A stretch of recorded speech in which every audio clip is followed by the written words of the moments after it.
Amin. Tepuk tangan terbaik sekali lagi buat Tuhan kita, Bapak Ibu. Silakan duduk kembali. Haleluya. Shalom Bapak Ibu. Bagaimana kabarnya?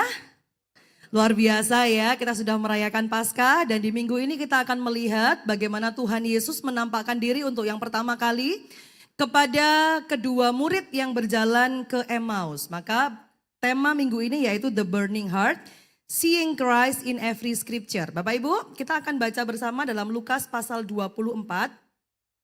Lukas pasal 24 ayat 13 sampai dengan ayat yang ke-35, cukup panjang saudara. Jadi biarkan saya memberikan sinopsis untuk saudara, nanti kita akan lanjutkan dengan pembacaan Alkitab. Bapak Ibu, jadi setelah Yesus bangkit pada hari Minggu, ketika wanita-wanita itu menemukan kuburnya kosong, di hari yang sama saudara, di hari yang sama ada kedua murid yang berjalan dari Yerusalem pergi ke sebuah desa bernama Emmaus saudara. Berapa orang? 2 orang saudara ya. 2 orang ini berjalan dari Yerusalem pergi ke Emmaus, namanya Kleopas dan juga temannya, begitu ya Alkitab mencatat. Nah mereka berdiskusi tentang apa yang telah terjadi saudara. Tiba-tiba ketika mereka dalam perjalanan datanglah Yesus. Jadi Yesus mendekat kepada mereka. Yesus tanya, apa yang sedang kalian bicarakan? Begitu saudara ya. Nah ketika Yesus bertanya begitu mereka berhenti. Dan mereka menjadi muram kata Alkitab. Mereka menjadi sedih. Nah mereka tanya kepada Yesus, masakan kamu enggak tahu? Hanya engkau saja yang enggak tahu berita hari-hari ini. Ada satu pribadi namanya Yesus ya. Dia ini nabi yang hebat ya. Tapi dia harus mati di atas kayu salib. Dan ketika murid-murid datang mereka nggak dapat mayatnya. Saudara katanya begitu ya. Nah itu membuat gejolak dalam hati mereka. Gejolak dalam batin mereka. Mereka kecewa. Sebab mereka bilang apa? Padahal dia ini yang kami harapkan. Untuk membebaskan kami dari penjajahan Romawi. Nah begitu saudara ceritanya ya. Sekarang kita lihat sama-sama kita baca ayat 25 sampai 33. 25 sampai 33. Kita baca bergantian seperti biasa. Demikianlah firman Tuhan.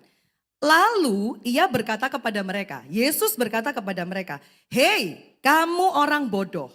Betapa lambannya hatimu sehingga kamu tidak percaya segala sesuatu yang telah dikatakan para nabi." Ayat 26, 1, 2, 3.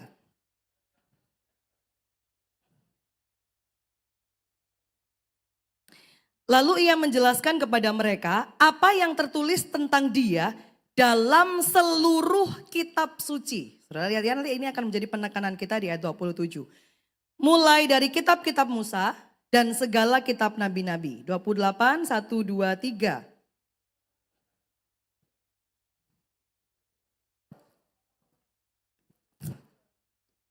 Tetapi mereka sangat mendesaknya, katanya, tinggallah bersama-sama dengan kami. Sebab hari telah menjelang malam dan matahari hampir terbenam. Lalu masuklah ia untuk tinggal bersama-sama dengan mereka. Ayat 30, 1, 2, 3.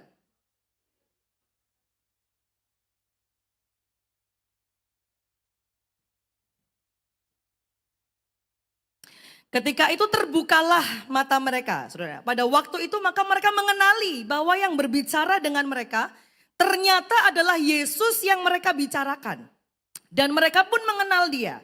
Tetapi ia lenyap dari tengah-tengah mereka. 32, 1, 2, 3.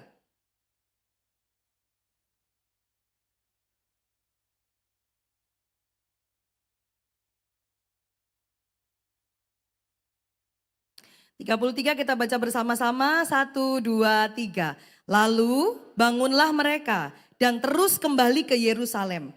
Di situ mereka mendapati ke-11 murid itu. Mereka sedang berkumpul bersama-sama dengan teman-teman mereka. Amin. Saudara, kita akan melihat hal ini ya dari Lukas pasal 24. Lukas pasal 24 ayat 13 sampai dengan ayat yang ke-35 yang kita baca. Ini adalah sebuah engsel, sebuah jembatan naratif saudara. Di ayat sebelumnya kita melihat Yesus, murid-murid mendapati, perempuan-perempuan mendapati bahwa kubur Yesus kosong. Dan di pasal 24 ayat selanjutnya Yesus akhirnya menampakkan diri kepada murid-murid. Jadi ini adalah sebuah engsel. Sebuah jembatan naratif untuk menunjukkan kepada mereka bahwa Yesus itu betul-betul bangkit dan Yesus betul-betul hidup. Bapak Ibu, ini bukankah sesuatu yang sering terjadi kepada kita? Kita itu orang yang mudah mendapatkan informasi, saudara ya. Murid-murid ini mendapatkan informasi yang banyak, yang cukup bahwa Yesus hidup. Ada informasi yang cukup mereka dapatkan. Kita juga, saudara. Ponsel kita itu memberikan kita berbagai macam informasi. Apa yang kita butuhkan kita dapat, saudara, dari handphone kita. Tapi hal yang serupa itu terjadi kepada kita seperti murid-murid. Kita itu gampang lesu, gampang muram, gampang kecewa, gampang putus asa. Bahkan di tengah-tengah informasi yang banyak, saudara. Informasi yang dalam genggaman kita, keputusasaan. Itu sering kali dalam hati kita. Padahal informasi itu ada. Kita punya akses kepada ribuan khotbah ya tentang siapa Yesus, bagaimana Allah bekerja. Tapi kalau kita mau jujur dalam hidup kita seringkali seperti murid-murid. Kita mendengarkan banyak khotbah, kita membaca banyak firman, tapi kita seperti murid-murid, kita melangkah dengan lesu. Kita melangkah dengan kecewa, kita melangkah dengan putus asa. Bahkan murid-murid pergi dari Yerusalem ke Emmaus. Ini menunjukkan sebuah perjalanan yang menjauh, saudara. Menjauh dari Yerusalem, menjauh dari persekutuan. Nah itu adalah budaya kita, itu adalah hal-hal yang nyatanya itu sama dengan apa yang kita hidupi hari-hari ini. Kenapa? Saudara, mari kita lihat siapa mereka. Dua murid dikatakan namanya Kleopas, yang satu murid yang lain tidak dijelaskan. Inilah murid bukan lingkaran murid pertama, bukan dari 12 rasul. Pada hari pertama, pada hari yang sama ketika ketika wanita-wanita mendapati kubur yang kosong, di saat itulah mereka menemukan bahwa Yesus berjalan bersama dengan mereka dalam keputusasaan mereka. Mereka sedang menuju ke Emmaus. Jadi Emmaus itu sekitar 12 kilometer dari Yerusalem. Jadi ini mereka menempuh dalam satu hari perjalanan, saudara ya. Jadi saudara bisa bayangkan selama itulah satu hari perjalanan itulah mereka bercakap-cakap. Mereka bergumul, mereka berdebat, saudara, tentang apa yang terjadi. Nah, Bapak Ibu, yang terjadi kepada mereka itu terjadi kepada kita. Kenapa bisa begitu? Karena kita seringkali memiliki Yesus dalam versi kita sendiri. Seperti mereka, saudara. Mereka mendapatkan informasi tapi mereka kecewa. Kita juga begitu, kita mendengar banyak khotbah, tapi seringkali kita hidup dalam kekecewaan. Karena kita punya Yesus dalam versi kita. Ya, kita punya Yesus yang memperbaiki ekonomi kita. Kita punya Yesus yang, Yesus itu yang menyembuhkan sakit. Kalau Yesus tidak sembuhkan sakit berarti dia tidak berkuasa. Berarti dia bukan Yesus yang kita harapkan. Kita mulai mengalihkan hati kita kepada sesuatu yang lain. Kita mengharapkan Yesus seperti apa? Yesus yang membuat hidup kita nyaman. Makanya kalau kita ke gereja hidup kita tidak berubah, hidup kita tidak nyaman. Wah aneh, lesu, saudara, putus asa. Karena seperti kita mengikuti Yesus yang salah, Yesus yang lain. Maka ketika Yesus versi kita itu mati, ditelan realitas seperti yang mereka lihat. Hidup yang keras itu akan menjadikan kita kehilangan harapan. Dan kita mulai kecewa seperti mereka. Saudara, hari ini kita akan melihat bersama-sama bagaimana kita bisa mengubah hati yang patah. Seperti murid-murid itu. Menjadi hati yang berkobar-kobar. Seperti ayat yang terakhir yang kita baca. Yang pertama, saudara, kita harus memahami bahwa masalah kita adalah melihat tapi buta. Katakan bersama dengan saya, melihat tapi buta. Nah itu masalah kita. Kita harus menyadari apakah yang salah dengan hidup saya. Masalahnya ini saudara. Kita melihat tapi kita buta. The blindness of expectation. Ekspektasi yang salah. Ekspektasi yang keliru. Jadi membuat kita itu buta. Kita melihat, kita mendengar firman, kita membaca firman. Tapi kita buta saudara. Kita tidak bisa lihat. Kita tidak bisa mengerti. Saudara kita lihat ya. Firman Tuhan berkata, tetapi ada sesuatu yang menghalangi mata mereka. Sehingga mereka tidak dapat mengenal dia. Mereka ini terlalu mengerti firman. Mereka baca banyak firman. Tapi ketika Yesus datang kepada mereka, mereka tidak kenal loh saudara. Tidak tahu loh kalau itu Yesus. Kenapa? Firman Tuhan mencatat, ada sesuatu yang menghalangi mata mereka. Bapak Ibu kalau kita melihat ayat ini, ketika mereka berjalan berdua. Ketika mereka membicarakan tentang apa yang terjadi. Firman Tuhan berkata mereka itu seperti berdebat saudara. Mereka bukan sekedar berbicara homilom. Mereka berdebat, mereka berdiskusi dengan intens. Artinya apa? Mereka tahu firman. Mereka tahu apa yang seharusnya. Mereka tahu ceritanya. Mereka berdebat saudara. Tapi mereka tidak tahu kalau Yesus datang. Kalau yang mereka bicarakan itu sedang berada bersama-sama dengan mereka. Bahkan ketika Yesus tanya, kenapa kalian membicarakan apa? Dikatakan muka mereka muram. Ya, kata skutropoi saudara, itu kata-kata yang jarang ya. Mungkin dalam perjanjian baru itu hanya ada 2-3 kali digunakan. Kata muram ini. Kata muram ini artinya apa? Langit yang mendung. Muka orang yang sedang tertimpa bencana besar. Jadi ayat ini menggambarkan apa? Mereka sangat sedih. Mereka sangat berkabung. Mereka putus asa. Kenapa? Karena Mesias yang mereka harapkan kok ternyata mati. Gitu loh saudara. Padahal ini yang dianggap menjadi raja kok ternyata mati. Lah ketika ada perempuan datang lihat kubur, kok kosong? Ada yang bilang Yesus sudah bangkit. Terus dia ngomong, memang murid-murid datang ke sana gitu ya. Terus dia bilang lagi, tapi mereka tidak mendapati dia. Jadi mereka, saudara bisa bayangkan, murid-murid ini begitu galau. Yesus yang mereka harapkan sudah mati. Ada yang ngomong dia bangkit, tapi aku ya enggak tahu. Betul enggak Yesus itu bangkit? Apa yang terjadi kepada kita hari ini? Lalu apa yang akan kita alami? Begitu saudara ya. Karena mereka terjebak pada kebutaan ekspektasi. Melihat tapi buta. Secara historis para murid terjebak dalam ekspektasi mesianis politis saudara. Mereka berharap bahwa Yesus itu akan membebaskan mereka dari penjajahan Romawi. Mereka berharap singa dari Yehuda yang garang, saudara. Tapi ternyata yang datang adalah anak domba yang disembelih. Kegagalan mereka mengenali Yesus adalah kegagalan menyesuaikan teologi mereka dengan realitas salib. Mereka mengharapkan Mesias yang menaklukkan Roma, bukan Mesias yang dipaku di kayu salib. Saudara, kebutaan ekspektasi ini dikarenakan pikiran yang bodoh dan hati yang lamban. Maka kita membaca tapi tidak mengerti. Sama seperti kita saudara. The blindness. Pikiran kita seringkali bodoh. Hati kita itu seringkali lamban. Ya, makanya firman Tuhan berkata, lalu ia berkata kepada mereka, hai kamu orang bodoh. Betapa lambannya hatimu. Sehingga kamu tidak percaya segala sesuatu yang telah dikatakan para nabi.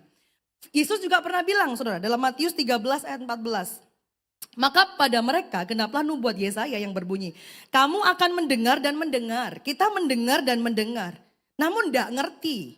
Kamu akan melihat dan melihat. Tapi tidak menanggap. Karena kita blind. Karena kita buta saudara. Itu masalah kita. Dan hari ini kita tidak sadar dengan kebutaan rohani kita. Kita seringkali mencari self-help. Ya, positive thinking. Kita baca Alkitab untuk mencari 7 cara sukses. Ya, terobosan finansial. Bagaimana Alkitab memberikan kita jawaban? 5 terobosan finansial. 3 cara menghidupkan kembali rumah tangga yang mati. 4 cara saudara? Bagaimana memperbaiki relasi yang rusak. Lah, kita baca Alkitab begitu saudara. Ini namanya the blindness. Mata yang buta, saudara, bodoh dan lamban. Kita baca Alkitab tidak cari Tuhan. Kita cari apa yang kita inginkan, saudara. Ini budaya kita. Kita hanya mencari 7 langkah sukses atau cara cepat kaya. Maka kita akan tetap buta terhadap Kristus. Alkitab bukan tentang apa yang harus kita lakukan. Tapi tentang apa yang sudah Kristus lakukan. Amin, saudara. Maka hari ini kita memperlakukan Alkitab, kita memperlakukan firman Tuhan sebagaimana mestinya. Supaya hati kita yang putus asa itu berganti, berubah jadi hati yang berkobar. C.S. Lewis menuliskan begini saudara, Alkitab itu bukanlah sebuah buku tentang manusia yang mencari Tuhan. Tetapi tentang Tuhan yang mencari manusia. Amin saudara. Yang kedua, karena kita tahu masalah kita. Lalu solusinya bagaimana Bu? Solusinya yang kedua saudara. Kristus sebagai kunci jawaban. The Christological key. Yesus sebagai jawaban atas masalah hidup kita. Atas pertanyaan dan kebodohan hati kita saudara. Firman Tuhan berkata ayat yang ke-27. Lalu ia menjelaskan kepada mereka apa yang tertulis tentang dia dalam seluruh kitab suci. Mulai dari kitab-kitab Musa dan segala kitab nabi-nabi. Yesus melakukan seminar Alkitab, saudara ya. Yesus memperkenalkan, Yesus memberikan menafsirkan, Yesus menjelaskan, Yesus membukakan apa yang tertulis dalam seluruh Alkitab tentang Dia. Jadi dalam hal lain Yesus mau mengatakan bahwa ternyata seluruh Alkitab, saudara, seluruh kitab-kitab dalam Alkitab mulai Kejadian sampai dengan Maleakhi ya. Kalau ketika mereka bilang seluruh Alkitab, itu kan perjanjian baru belum ada, saudara ya. Bahkan sampai perjanjian baru kalau kita lihat sampai sekarang, memang seluruh Alkitab itu menghembuskan satu nama. Itu menjelaskan satu pribadi, saudara. Jadi bukan Kejadian ngomong hal lain, Keluaran ngomong hal lain, enggak, saudara. Kalau kita melihat bahwa satu Alkitab itu menghembuskan satu nama, satu kunci yang sama, namanya Yesus. Bapak Ibu, Alkitab kita berbicara tentang apa? Tentang penciptaan manusia, kejatuhan manusia, lalu janji-janji akan pemulihan dan penebusan, saudara ya. Jadi setiap kisah itu membisikkan nama Yesus. Coba saudara tanya sama saya, kisah apa yang tidak menghembuskan nama Yesus? Semua kisah itu menghembuskan nama Yesus. Daud dan Goliat, Bu, saudara. Daud dan Goliat itu menghembuskan nama Yesus. Daud itu adalah gambaran Yesus yang mengalahkan dosa bagi kita. Yesus yang lemah, Yesus yang tidak berdaya. Coba kita lihat bersama-sama. Dalam seluruh Alkitab, nyatanya menghembuskan dan menceritakan satu nama, Yesus Kristus. Kejadian, Yesus adalah keturunan perempuan. Keluaran, Dia adalah anak domba Paskah. Imamat, Dia adalah imam besar. Bilangan adalah tiang awan di siang hari dan tiang api di malam hari. Ulangan ia adalah nabi yang seperti Musa. Yosua, dia adalah panglima bala tentara Tuhan yang membawa kita masuk ke tanah perjanjian. Hakim-hakim, dia adalah hakim dan penyelamat. Rut, dia adalah penebus kerabat, saudara, the kinsman redeemer. 1 dan 2 Samuel, dia adalah keturunan Daud. 1 dan 2 raja-raja, dia adalah raja yang lebih besar dari Salomo. 1 dan 2 Tawarikh, ia adalah raja yang memerintah secara teokratis. Ezra, ia adalah pembangun kembali bait suci. Nehemia, ia adalah pemulih dinding-dinding pertahanan yang hancur. Esther, ia adalah Mordekai kita. Dia sang perantara yang menyelamatkan umatnya. Ayub, ia adalah penebus yang hidup. Mazmur, dia sang gembala yang baik. Amsal, ia adalah hikmat Allah. Pengkhotbah, dia adalah tujuan hidup di tengah-tengah kesia-siaan dunia. Kidung Agung, dia adalah mempelai pria yang mencintai mempelai perempuan, gerejanya yaitu kita. Yesaya berbicara, dia adalah hamba yang menderita dan dia adalah sang Immanuel. Yeremia, ia adalah tunas yang adil. Ratapan, ia adalah nabi yang meratap atas dosa-dosa kita. Yehezkiel, ia adalah anak manusia yang memberikan kita hati yang baru dari daging dan bukan dari batu. Daniel, ia adalah orang keempat dalam perapian yang menyala-nyala. Yesaya, saudara. Hosea, ia adalah suami yang setia. Yoel, ia adalah pembaptis dengan Roh Kudus. Amos, dia adalah pemulih pondok Daud.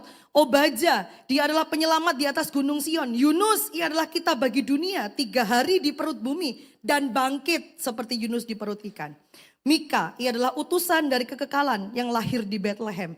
Nahum, dia adalah benteng perlindungan di hari kesesakan. Habakuk, dia adalah alasan kita bersuka cita saat dunia tidak memberikan apa-apa. Zefanya, ia adalah raja di tengah-tengah kita yang bersorak-sorai karena kita dengan sukacita. Hagai, ia adalah keinginan segala bangsa yang memenuhi baitnya dengan kemuliaan. Zakaria, ia adalah raja yang rendah hati, yang menunggang keledai dan mata air yang membasuh dosa. Maleakhi, ia adalah surya kebenaran yang terbit dengan kesembuhan pada sayapnya. Saudara lihat, setiap kisah, setiap Alkitab itu membisikkan nama Yesus. Semua adalah tentang Yesus. Saudara, makanya saya mengundang Bapak Ibu untuk boleh ikut doa pagi, doa puasa, saudara ya. Di sana kita akan mengeksposisi perjanjian lama dan perjanjian baru. Dan kita akan melihat bahkan dalam kisah-kisah kecil sekalipun. Seperti Yusuf, kisah Ishak, kisah Esau. Saudara, itu semua menjelaskan tentang Yesus. Gambaran yang agung tentang yang sempurna yaitu Yesus Kristus, saudara. Maka hari ini kalau kita membaca Alkitab dan kita tidak berpijak dari Yesus, maka kita sama seperti orang Yahudi, saudara. Saya ulangi ya, kalau kita membaca perjanjian lama, kita tidak berpijak dari Yesus. Kita tidak beranjak dari salib. Kita membaca dan kita tidak menemukan Yesus. Kita tidak ada bedanya dengan orang Yahudi. Perbedaan orang Kristen, ketika kita membaca perjanjian lama, kita tahu bahwa yang kita lihat bukan sekedar Goliat dan Daud, bukan sekedar Esau dan Yakub, bukan sekedar ular yang ada di tongkat yang menyembuhkan mereka, bukan saudara. Tapi tentang satu pribadi yang agung yang menyelesaikan segala sesuatu buat kita, Yesus Kristus namanya. Amin saudara. Itu yang menggetarkan hati kita. Itu yang mengobarkan hidup kita. Maka kesimpulannya, perjanjian lama itu bukanlah tentang bangsa Israel saja. Ia adalah sebuah teleskop yang diarahkan pada satu titik cahaya, yaitu Yesus Kristus. Tanpa dia, kitab-kitab ini hanyalah sejarah tanpa tujuan.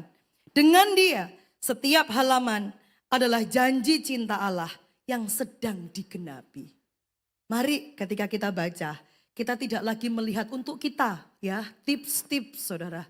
Kunci-kunci yang kita butuhkan bagi dunia. Lihat Yesus saudara, lihat Yesus.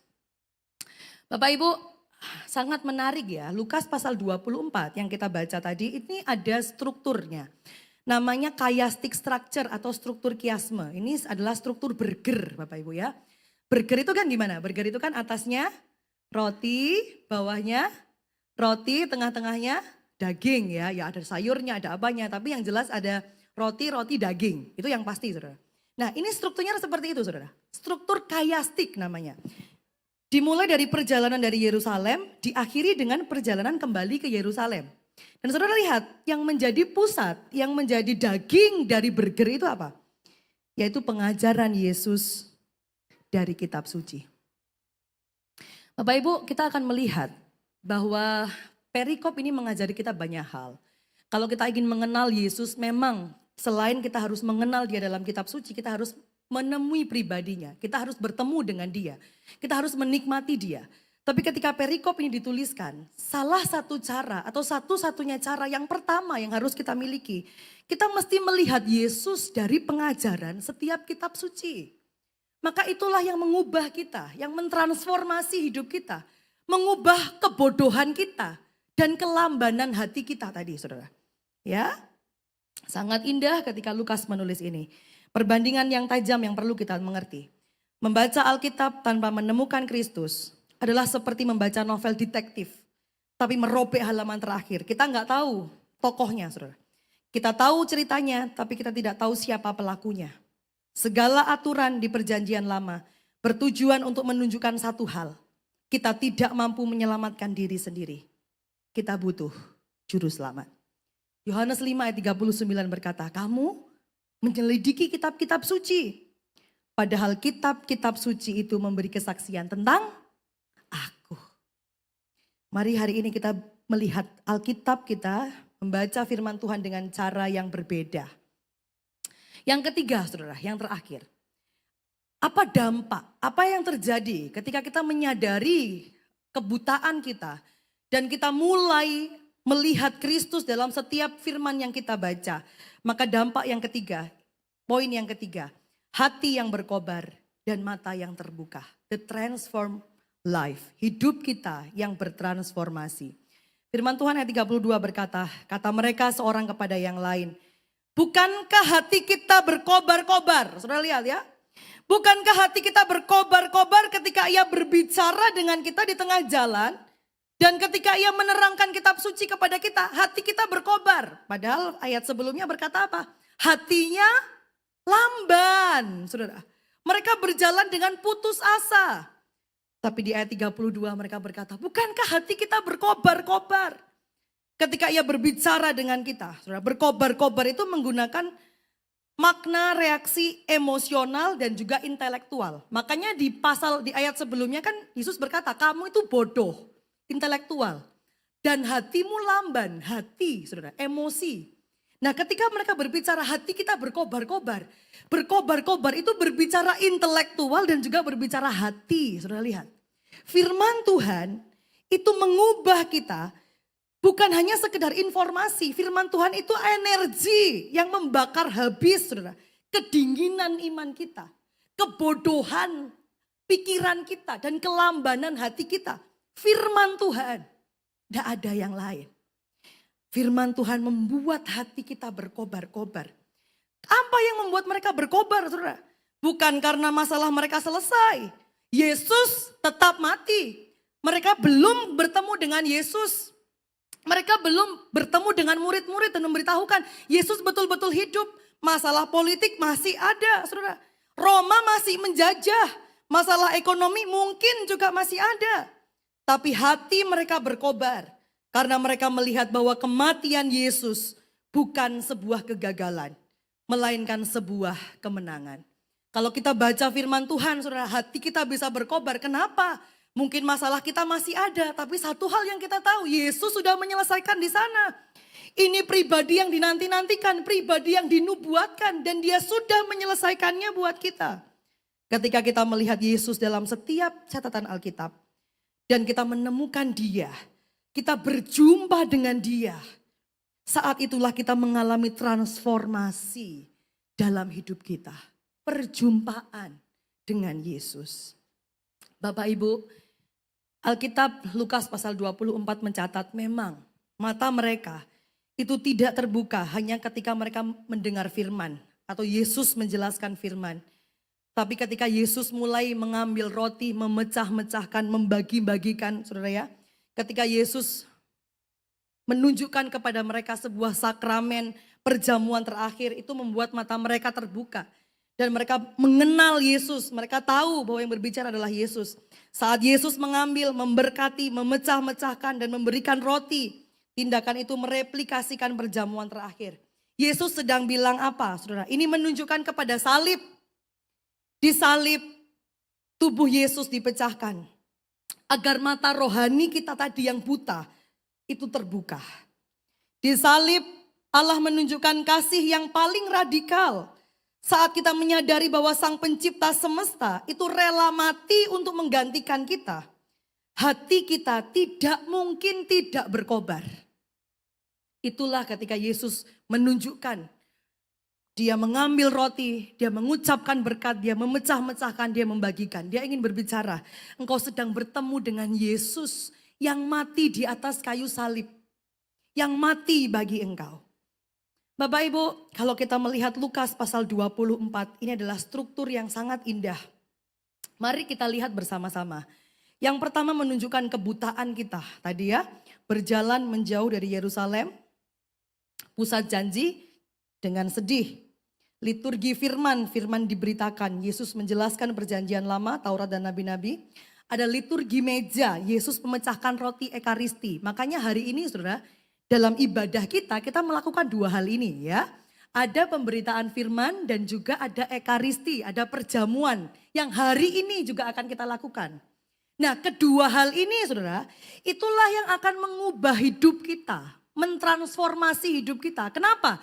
Karena dalam dua hal ini kita menemukan Yesus. Kita bersekutu dengan Yesus dan itu mengubah kebodohan kita. Mentransformasi hidup kita, pencerahan, mata terbuka dan mereka kembali ke Yerusalem dengan sukacita. Mereka berlari.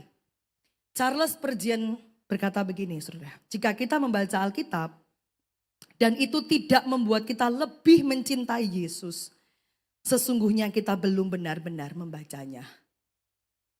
Kalau saudara baca Alkitab, Bu, saya setiap hari baca Alkitab. Tapi itu tidak bikin kita cinta sama Yesus, tambah cinta. Saudara, sebetulnya kita belum benar-benar membaca Alkitab. Apalagi kalau saya akan ikut saudara ya di grup-grupnya Bapak Ibu Kubu Doa ya. Kan kita ada, betul ya, kita ada baca Alkitab setiap hari ya. Betul enggak?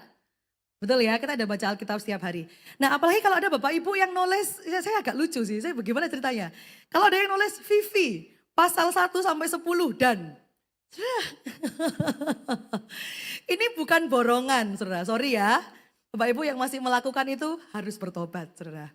Kita melakukan pembacaan Alkitab setiap hari supaya saudara dengan rutin, dengan tekun. Bukan banyaknya pasal. Tapi kesetiaan kita dalam membaca dan menemukan Yesus di balik setiap firman. Jadi kalau saudara membaca borongan hari Senin, Vivi pasal 1 sampai 10 dan selesai gitu saudara. Saudara dapat apa? Lalu Selasa sampai Sabtu cuti, tidak baca Alkitab. Terus hari Minggu, Vivi pasal 11 sampai 20 dan. Ayo saudara jangan gitu saudara ya.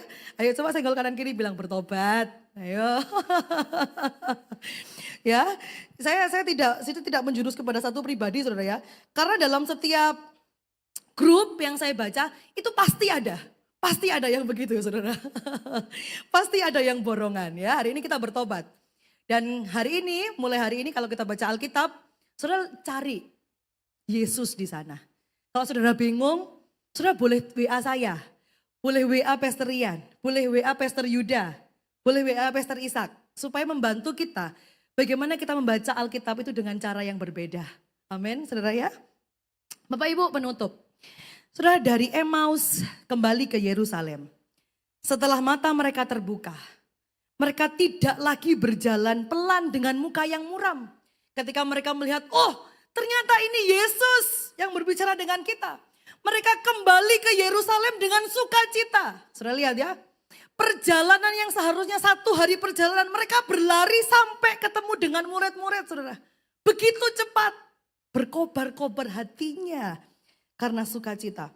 11 sampai 12 kilometer dalam waktu yang cepat. Padahal saudara kalau lihat yang pertama, awalnya mereka pergi dari Yerusalem ke Emmaus dengan lesu, saudara, dengan lelah, dengan hati yang bodoh, dengan hati yang lamban. Ini berbicara ketika mereka menjauhi Yerusalem, melambangkan harapan yang sedang meredup, saudara. Yerusalem ke Emmaus, pergi menjauhi persekutuan. Tapi ketika mereka bertemu dengan Yesus, ketika mereka melihat Yesus dalam setiap cerita Alkitab, ketika mereka bertemu dengan Yesus secara pribadi dalam persekutuan, perjamuan, saudara, perjamuan meja, mereka melakukan tindakan yang sebaliknya. Mereka kembali ke Yerusalem, kembali ke persekutuan, bahkan persekutuan yang membawa kepada kecelakaan. Maksud saya begini, Yerusalem ini memang tempat persekutuan, tapi di Yerusalem adalah tempat penganiayaan, saudara. Mereka tidak putus asa, mereka kembali dengan sukacita, ditempuh dengan berlari dalam kegelapan malam. Karena mereka tahu bahwa terang dunia telah terbit di hati mereka. Mereka tidak lesu lagi, mereka tidak bodoh lagi, mereka tidak lamban lagi. Mereka betul-betul berkobar dan dikuasai oleh firman. Kisah Emmaus mengajarkan bahwa Alkitab adalah sebuah buku tentang satu pribadi. Jika kita membaca perjanjian lama dan tidak menemukan Yesus, kita salah membaca, saudara. Jika kita merayakan perjamuan tanpa memahami firman, kita kehilangan makna. Bapak Ibu, Emmaus adalah perjalanan dari informasi tentang Yesus yang membuat muka muram menuju intimasi dengan Yesus, yang membuat hati kita berkobar. Hal ini juga mengajarkan kita beberapa hal, bahwa ternyata saudara, kedekatan fisik itu tidak cukup. Mereka berjalan bersama Yesus tapi tidak mengenalinya. Informasi saja tidak cukup. Mereka tahu fakta-fakta tentang Yesus, kubur kosong, bahkan penampakan malaikat, tapi tetap mereka tidak mengenal Yesus. Pemahaman kitab suci itu mempersiapkan kita. Langkah pertama untuk kita mengenal Yesus. Hati mereka berkobar saat firman dijelaskan. Dan pewahyuan ilahi itu diperlukan untuk mata kita disingkapkan, dibukakan oleh Allah. Dan sakramen sebagai momen pewahyuan. Mereka mengenali Yesus dalam pemecahan roti. Bapak Ibu, hari ini kekecewaan itu bukanlah akhir. Kalau hari ini kita sering merasa kecewa, kita sedang merasa putus asa. Ketika kita lihat 2 murid ini saudara, ternyata Allah sering bekerja justru ketika harapan kita itu kandas. Kehadiran Kristus yang tersembunyi. Yesus mungkin berjalan bersama dengan kita, bahkan saat kita tidak menyadarinya. Hati yang berkobar, respon terhadap firman Allah adalah indikator spiritual yang penting. Ketika saudara dengar firman, apakah hati saudara itu masih berkobar? Atau hati saudara rasanya gak ada apa-apa? Kesaksian sebagai respon. Kalau kita sudah berjumpa dengan Kristus yang bangkit, itu pasti akan mendorong kita untuk bersaksi seperti kedua murid itu. Dan saya berdoa saudara, perjumpaan kita dengan Kristus melalui setiap firman itu membuat hati kita berkobar. Dan kita tidak malu, tidak takut untuk bersaksi tentang siapa dia dalam hidup kita. Amin saudara ya. Saat kita membuka Alkitab, mari kita berhenti mencari tips untuk diri kita. Mari kita mulai mencari jejak Kristus di sana. Saat kita gagal, ingatlah Kristus yang sempurna bagi kita. Saat kita merasa dibuang, ingatlah Kristus yang dibuang demi kita. Saat kita merasa hampa, ingatlah Kristus yang bangkit untuk memberikan kita hidup.